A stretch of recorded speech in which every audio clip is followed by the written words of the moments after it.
All right. So I wanted to talk about the Taiwo Awoniyi situation. Super Eagles striker Taiwo Awoniyi has been in the news for the past couple of days, and quite frankly, it's a very, very scary situation.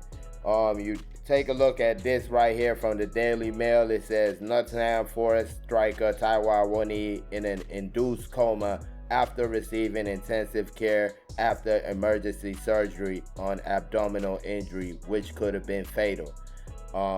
This is basically the story. It comes up from Sunday afternoon when his club Nottingham Forest took on Leicester City.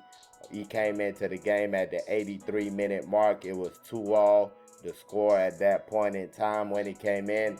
And during his time on the pitch, you had a breakaway for Nottingham Forest. His teammate was clearly like miles offside. The ball was played to his teammate. He runs, he gets to the ball, plays it across. Taiwo Awoniyi running, trying to get something on the ball. Doesn't get the ball, but crashes into the upright on the left side, and he's down. The person that was marking him was also down. Had to get treatment. Medical comes on the pitch, gives him the treatment, and this dude stayed in the game because the team had no more substitutions, and he stayed in the game, tried to continue, but he couldn't, had to leave. And at the end, the match ended 2-2. We all saw the picture of the owner of the club talking to the coach of the club, and it looked like at the time that the owner was not happy with the score. It was a 2-2 game. Of course, Nottingham Forest trying to get that Champions League spot. So people were just thinking, hey, the owner, why you mad that this man can't get you the Champions League when you know this team was really a team that should be fighting relegation? He took them way above expectations. So a lot of people were really angry about that. And I didn't even put two and two together that it could have been because of Taiwo Awoniyi until you see the reports.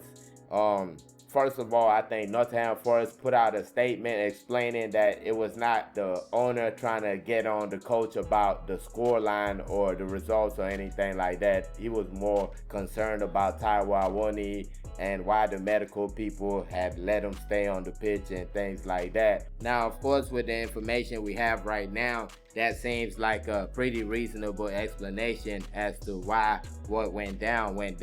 But the only thing that I can't 100% agree with is on the second page, the top, it says the truth of the matter is there was no confrontation.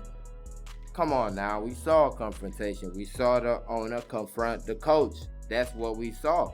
You can't tell me that wasn't a confrontation.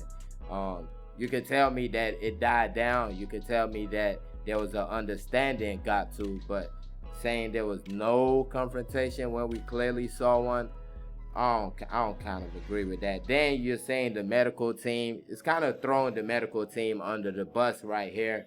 And that kind of gives you the belief that this is definitely what happened. You're not going to throw your medical team under the bus like that. First of all, they're human beings. They can easily say that's a lie. They can easily come out and debunk what you say. Or number two, you're kind of putting yourself in trouble, because if this kind of takes a different turn, goes to court or something, you already in a statement admitted that your medical team basically did the wrong thing, malpractice from your medical team.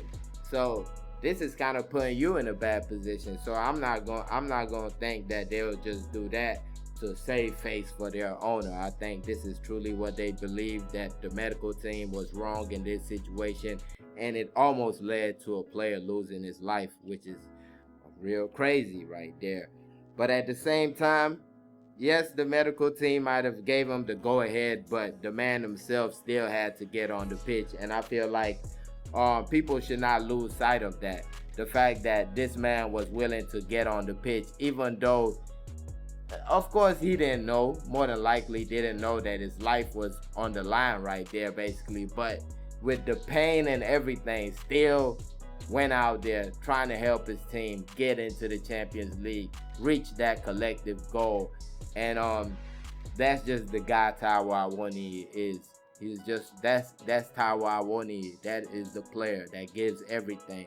Always loved by his coaches, always loved by his teammates. That's the guy right there. And I'll definitely be praying for Taiwo Awoniyi. Hopefully you guys do the same. Wishing him the quickest of recoveries. Hopefully he gets back to doing what he loves, the game of football. But please make sure to like this video, subscribe to the channel. Thank y'all for watching. Peace.